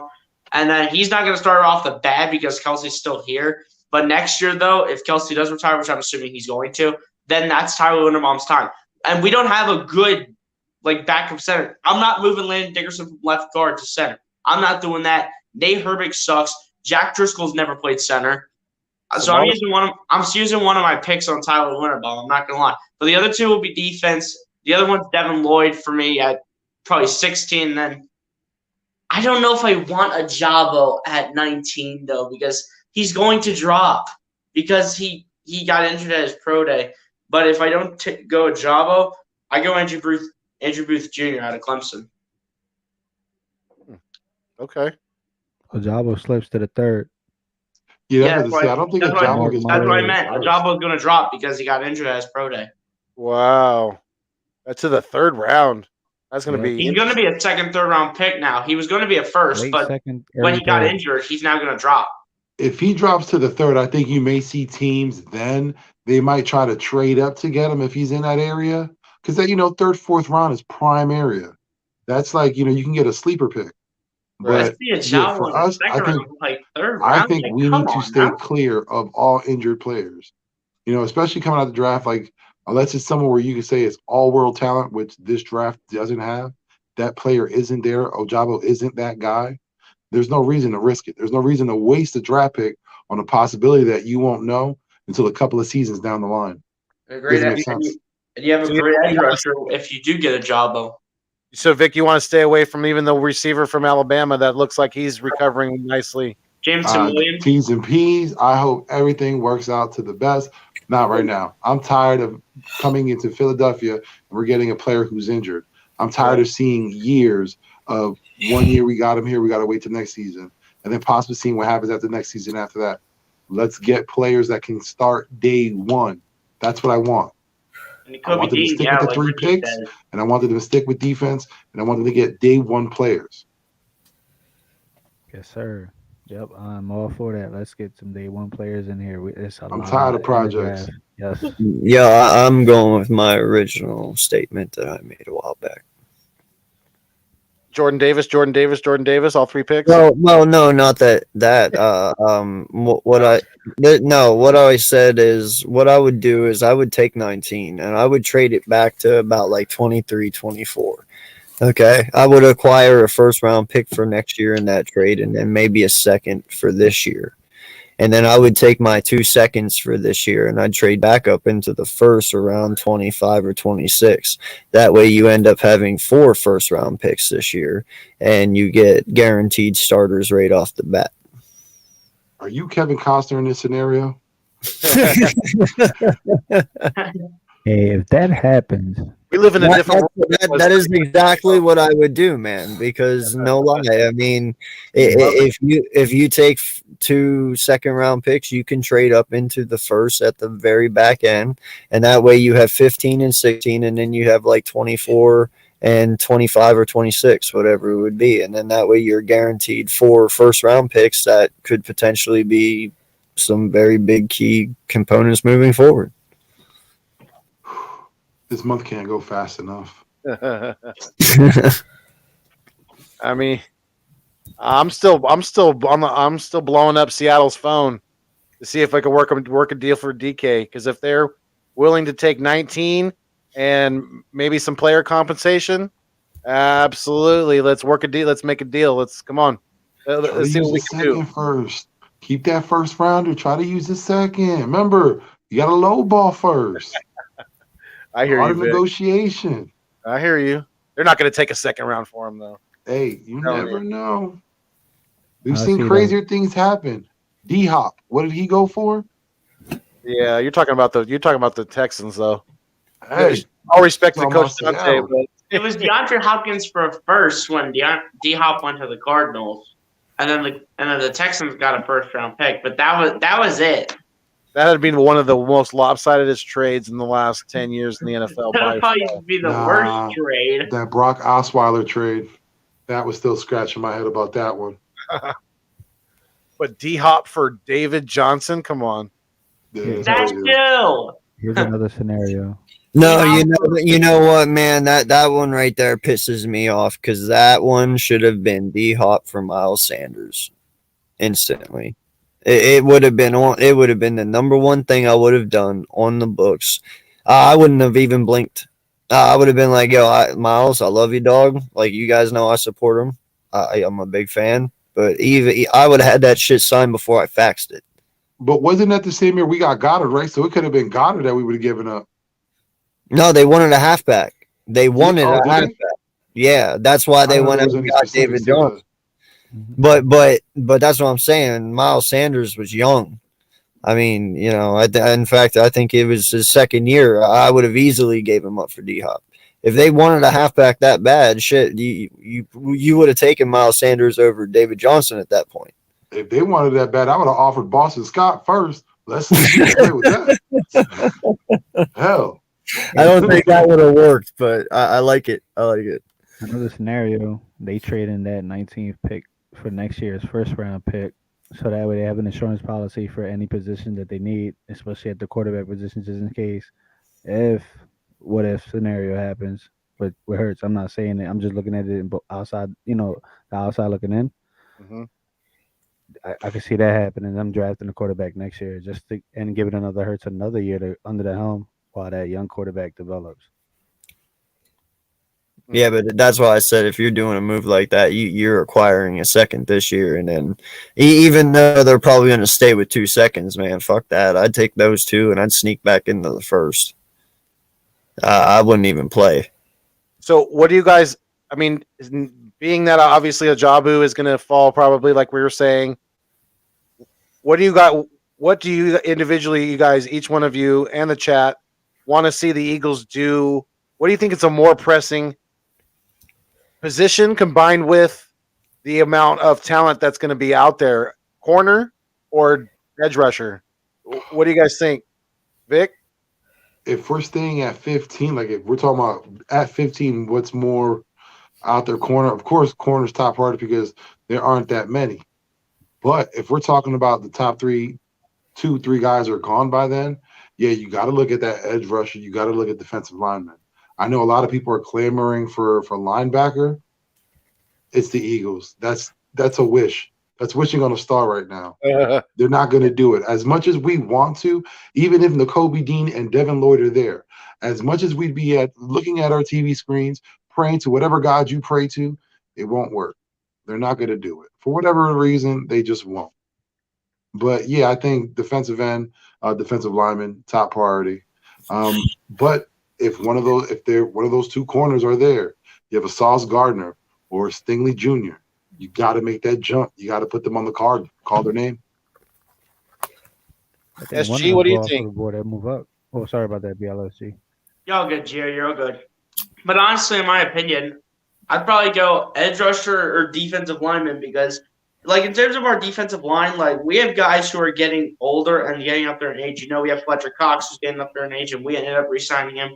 Brandon Graham is back for another year. We need to get younger on that defensive line. I know Hargrave is pretty young, so he'll be staying, and we still probably need another defensive end because I can't live with Derek Barnett as my probably potential starting defensive end unless if Milton Williams steps in. But I would doubt that's going to happen. But I really do think we need to go defend at best edge rusher but if somehow, some way in the world, the Eagles find a way to grab Stephon Gilmore, then you don't need to worry about a CB2 because you have Darius Slay playing CB1, Stephon Gilmore playing CB2, and then you have Avonte Max in the slot. Tell me those are not 3 scary corners, and I will be mind blown. I'm more impressed with the knowledge that would be on the field more than, with them. Just Darius Slay and Stephon Gilmore bouncing ideas off each other, what they've seen, with their careers. I think that's more valuable than anything. Yeah, I think he's going to grab Stephon Gilmore. This could be the scariest CB duo in the league. He's going to. I think you have Avonte Max who plays very well in the slot. Man, those are 3 scary corners right there. Mm-hmm. But has Gilmore really played that great recently? I mean, his play has kind of fallen off. I think he's been recovering from injury, wasn't he? Though last season when he was with Carolina. Yeah, I felt like he was too. No, he's been solid. Really? But he is still a lockdown corner. Yeah. And back in 2017, it was one of, if not the best lockdown corners in the NFL. And that's 4 years ago, though. I mean, I don't know if I would necessarily consider him a lockdown corner. I mean, he's still above average. Don't get me wrong. I think he's still a good player, but I think he's lost a little bit of a step. But Gio, what do you think?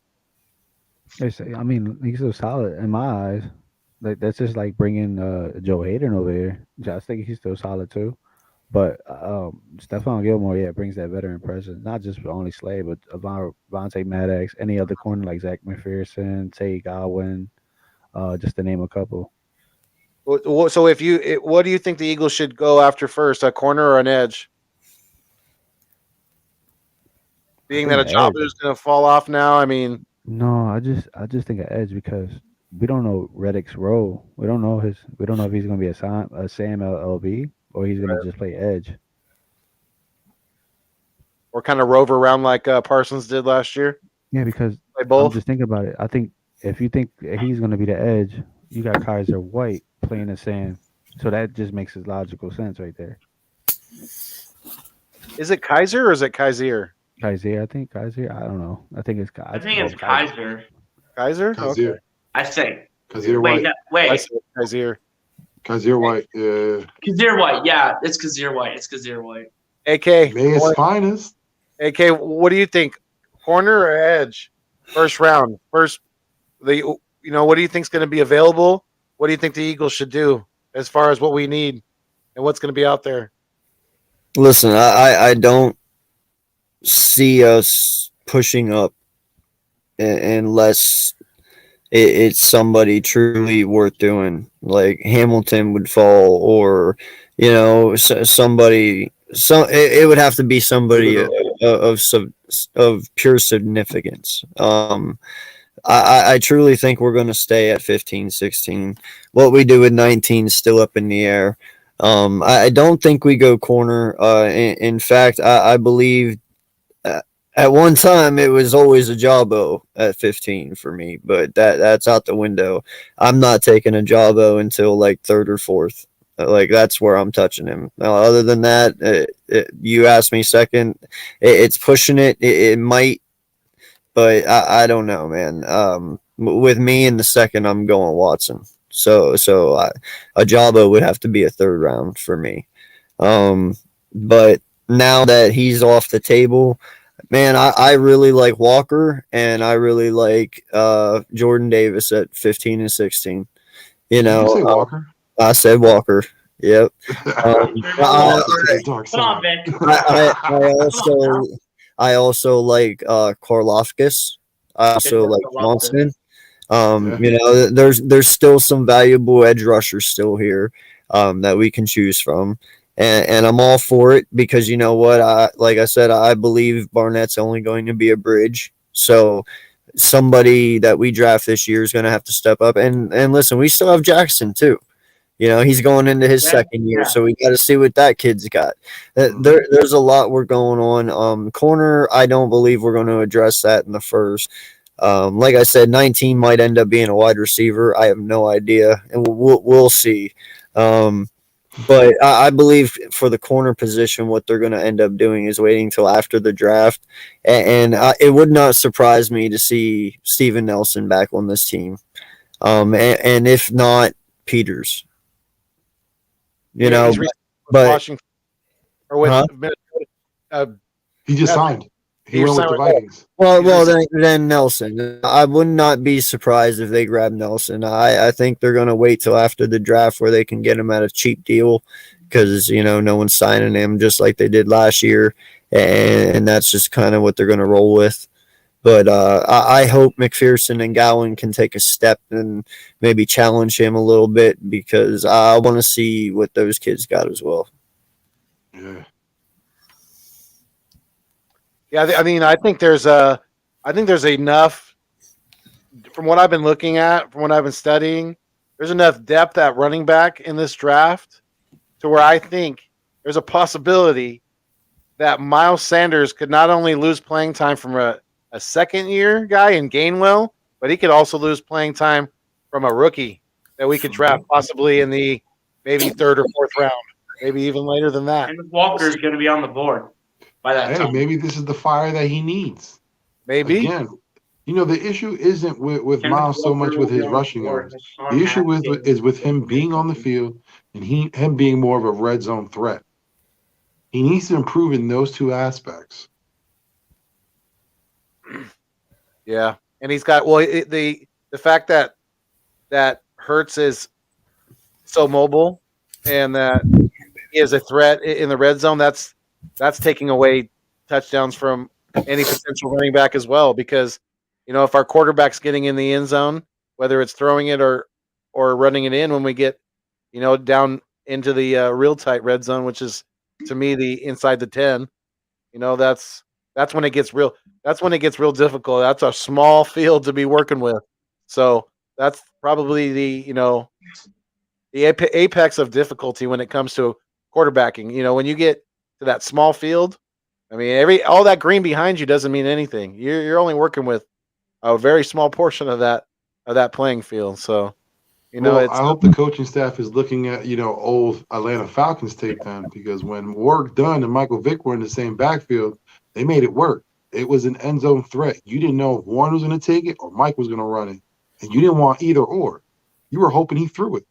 Exactly. Miles Sanders has 1,200 yards rushing this year. Right. How many TDs? How many TDs? 7. Ooh, hey, I'll take it. I'll give him the lucky Right now. 7. I'll give him the lucky 7. 7. He's gonna go from 0 to 7. That's a big improvement right It's there. gonna be a huge jump. Yeah. But again, Get you it gotta done. run the ball. You need That's to it. What's run what, the a ball touchdown every every other freaking game? game. Yeah. Pretty much. You can get it done. Have we haven't officially brought back I haven't gave up yet, man. Hey, you know what? Me giving up on Miles Sanders isn't as crazy as some of you people out there that ain't giving up on Rager yet. Richie MC. You know, mine's more realistic. I still can't believe I see people trying to justify that Derek Barnett signing. Again, Seriously. if I see another person list age as a reason, I'm gonna do a Jay and Silent Bob and go to your house. Pull Will Smith. Go upside down. Yeah, exactly. Rock meets paper. Or paper beats rock. Is that what the meme was? Yeah. Rock. Paper B Rock. Yeah. I can't front those Sunday night. The memes were popping. Oh yeah. There were so many memes. I can't wait to Saturday Night Live. Oh man. Yo, I Especially didn't even think about that. if Chris Rock goes on, he's gonna be looking for Will Smith in the audience and make sure he's not there. Oh, Michael Chase God. finally get to be able to do something other than weekend news.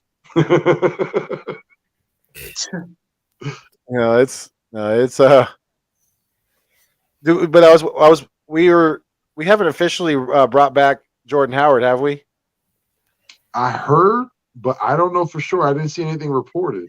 As far Someone as said he numbers, got re-signed for a I one-year didn't, deal. I didn't really see anything. Yeah, but I didn't see anything reported. It would have probably came up right to my phone if we did bring back Jordan Howard. I think it would have came up to all of our phones, I'm sure. I think it would behoove the Eagles to draft a running back. Hey, you just to name a couple, you have a Kenneth Walker from Michigan State. You have Hassan Haskins from Michigan. Just to name like 2 of the running backs that are in this draft. Can we name my guy from Florida to make Papa Shore happy? Because I know he's gonna be like, what about Pierce? Oh yeah, Damian Pierce. I'm telling you, Papa Shore, man. Papa, I'm gonna make a shirt that says that. I'm making a shirt that says that. Keep Barnett's name out of your fucking mouth. I'm making a shirt that says that. That's going on a shirt. Thank you, Papa. You made me For laugh. sure. And Philly Foothills, you gotta have that on a merch store or something. Oh yeah, it's gonna. You gotta add that to the merch store and do what Papa put. have those words on a t-shirt. Like no lie. Definitely. So I think we're gonna wrap it up in a few minutes because it's approaching 9:00 out here in the west side. I've had a long day. I was at school all day, so yeah. Yes. It's been another great one. With the East Meets West podcast with my guys here, with our guest, with the youngster in BLSG, one of the upcoming Philadelphia sports content creators. You guys out there in the live stream right now, if you haven't checked out his content, make sure you go over to his channel. The link is in the description. Click that link. Make sure you're subscribed to his channel. Give some of his content a thumbs up, and he'd really appreciate that. He's he's like I said, he's up and coming. So make sure you do that. And like I said earlier, make sure you triple thumbs up for us on our triple live stream tonight, because it's we're not just live on one channel on YouTube, but we're live on 3. So make sure you do us a favor and hit that thumbs up.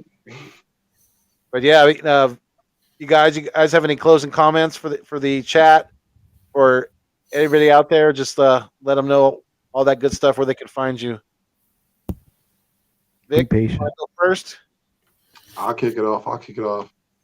Yeah, man, if you could please go to my page, Vic3. You'll find me. You know the logo, the green guy with the smile. It's me. But yeah, if you can subscribe, When you do, just hit a like, throw a comment. It helps out the algorithm. If you could help my guys all around too, man, go to their pages, hit that like, hit that subscribe if you haven't already. BLSG, man, it's been a minute. We were trying to get you on. Hey, it's all good. It's all good. I'm happy you were able to come on. I appreciate, you taking the time out to come on. But yeah, man, it's been a great episode, fellas. I can't wait to do this again next week. I'm pretty sure we're going to have a lot more to talk about as the draft approaches. Absolutely. Yes, sir. SG? Yes, sir, man. No really closing comments to relate to our Philadelphia Eagles, but I just want to say y'all can find me on YouTube, BLSG, search that in the search bar, or actually click the link in the description because I'm pretty sure you put everyone's channel link in the description, right, Foothills? Yeah, that's what I thought. Correct. So either you go click that link down in the description, or go ahead and search up BLSG in the search bar, and then we surpassed 300 subscribers, so definitely appreciate everybody who has supported the channel, and I feel honored and blessed to be on East Meets West tonight, and I thank you guys for letting me on. And this is just a huge blessing to just be on here. BLS220 on Twitter, man. Give your boy a follow over there. And yeah, man, appreciate you guys for having me on. And as always, man, fly, Eagles, fly. And by the way, I'm probably one of, if not the most underrated Eagles content creators that there is. Just going to close it out with that. And just to add on top of that, man, one of the best fans because you're always the first one to hit that like. You'll share it out. You're always commenting before anyone else. So we appreciate you for that, my guy. Definitely. Sure. Always doing it for you guys, man. Just supporting y'all. Thank you. Appreciate it, man. Gio? Yeah, I know. I'll be snooping around Twitter. Y'all see me. But appreciate it. I'm here in the East Meets West podcast, every Wednesday with my guys right here. Subscribe. Jill from the 215, you already know. And like I said, you just see me on Twitter. Honestly, I'm just snooping around, keeping receipts just like Vic are. Yes, sir. Our receipt booklets are going to get mighty full. I'm gonna have a shoebox full. Yeah, My man. receipt right now, boy. If you want, man, there's a big discussion going on my page right now. Like I said, I am your host, Vic3. Go check it out. Put your opinion in there. Everyone got their jokes. Yeah, congrats, man, on the Eagles Nation repost, man. That was big. I was like, I had to tweet you real fast. I was like, oh shit. Richie, come on, bro. You know what my name is, bro. Like, come on. Hey, Vic wanted all the smoke. Come on, Richie. And he delivering it. Hey. Yeah, I mean, it's a lot like Jalen Hurts, right? He proved to me that he wants that smoke. When he said he wanted to be coached up hard, he proved that to me too, as well. So, yeah, AK, you want to let him know, brother? Listen, man, you know how it is. I'm always honored to be up here with you, brothers of mine. It's always an honor doing this with you guys every Wednesday. I enjoy it. And yeah, man, you can find me on Twitter at AKEagles88.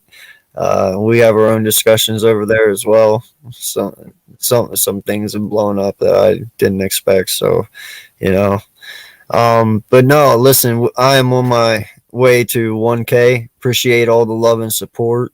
I just hit 20,000 views last night. So, that was a cool achievement to do. Appreciate it. But yeah, just climbing each and every day, man. Just taking it one step at a time. But I appreciate the support, and if you haven't already, please subscribe to the channel. Please definitely like it though. That's how you get the algorithm out there so more people can see it. And yeah, I appreciate you guys and appreciate the show and all we do here, man. Is so much fun, and couldn't pick a better group of guys to do it with. So. Absolutely, very well said. And yes, love you too, dog. Same here. You're crying up a tear. Yeah, I'm playing. Guys, I'm sure you all probably know by now that you can find me on Twitter at Philly Foothills. I am quickly approaching 2,000 followers on Twitter, so that is cool. I just noticed that recently, so that's a cool milestone to reach. Getting closer every day. I'm on Twitter a lot, so I'm kind of like I maybe lurking like Geo is, taking receipts, taking notes, and remembering names, definitely, because we don't want that negativity on our side. That's for sure. Take that negativity elsewhere. Yo, that. Yo, Billy Really Fresh. fresh, appreciate coming through. You that? We got the general in the building. What's going on? Yo, that. Man. Hey, Fresh. Whether you hit up Vic, myself, any of us, hit us up on Twitter, my guy. We want to get you on the show very soon. I've been talking to Vic about that. We would love to pick your brain and get some of that wise knowledge from the general, because it's always a pleasure hearing from you, listening to your content. As another great Philadelphia Eagles content creator right there, Billy Fresh, the general, absolutely fuego content. So you make sure you guys go check him out. You probably already subscribed to him because his channel's gotten pretty big. He's got over, like, what, 3K subscribers by now? Keep doing your thing. Content. And most importantly, you know what I'm saying, when you watch his channel, my guy gives you the fresh fact of the day. It's something to think about, as you go along your day. Yes, sir. And he's got the best fucking line ever. Yo, that. Right? You're that, man. Yes, Let me just add on one more thing real quick before I y'all. thought that glue was fucking cool, but no, he tops it all, man. That's right. Yeah, let me just add one more thing real quick, guys. Tomorrow night at 6:55, even though the Sixers game tomorrow starts at 7, I'm going to be going live and doing a play-by-play for that game for us against the Detroit Pistons. And hopefully, fingers crossed, we will not be blowing another lead, Doc Rivers. And yeah, man, be sure to come through, tune in. 6:55 is the start time. Sixers start time, though, is 7 o'clock, but be sure to come through, man. Appreciate all the people that will come through to the stream. Doubles. Yeah, doubles stuff. Make sure you go check that out, you guys. Definitely. And like I always say, each and every one of you are the absolute food and the water to the channels. Without you, it does not continue to survive. So if you're feeling the vibe, please make sure that you like, share, comment, and subscribe to keep our dreams alive. Because East meets West, it's going to the top, baby. Wait, With that Vic, being said, is that a Harden jersey? Yeah. Yes, sir. Boy, when I'm waiting on. Yeah, boy. Yeah, boy. And with that being said, we fly until we die. Stay mean, stay green. Thanks for viewing us on the screen. And most importantly, like I always say, keep it fuego. And we out. Another fuego show. Yes, sir.